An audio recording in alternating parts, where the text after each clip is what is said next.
In pondering what my first reviews for the channel should be, I decided now is a good time to review what is possibly the most famous film series of all time, Star Wars. The Force Awakens is less than 2 weeks away, so I figured I should review each film in chronological order, starting with Episode 1, The Phantom Menace. I want to try and share my personal experience with this film, as I was an impressionable young kid when it came out, only about 5 years old.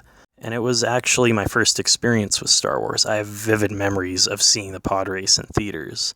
I loved it. And I think this film, more than any other in the series, is made for children, despite the meandering political scenes. In Chancellor Valorum's leadership.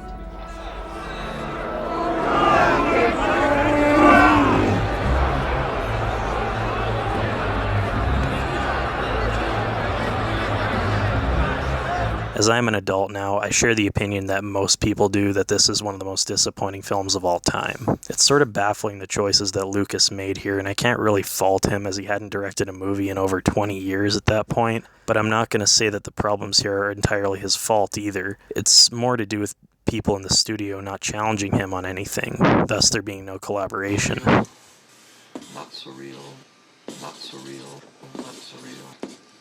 Real. This is gonna be tricky. Not surreal, not surreal. To me, the two main problems here are the script and the lack of any excitement. The film is just so boring, and you don't want that in Star Wars whatsoever. There's also just way too many different things tossed in here, from trade negotiations. This turn of events is unfortunate. We must accelerate our plans. Begin landing our troops. My lord, is that legal? I will make it legal. To racist cartoons. Am I warning you?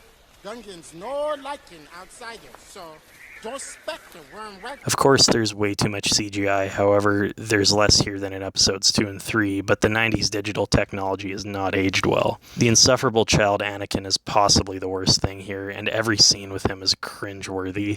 About them. They're the most beautiful creatures in the universe. They live on the moons of Viego, I think.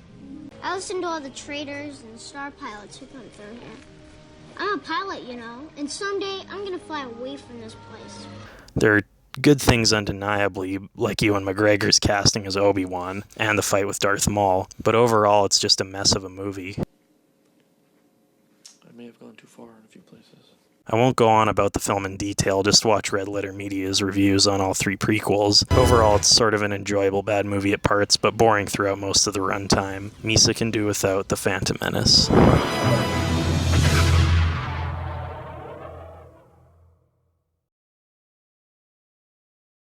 That's great. It's gonna be great. That's gonna be great. It's gonna be great. That's gonna be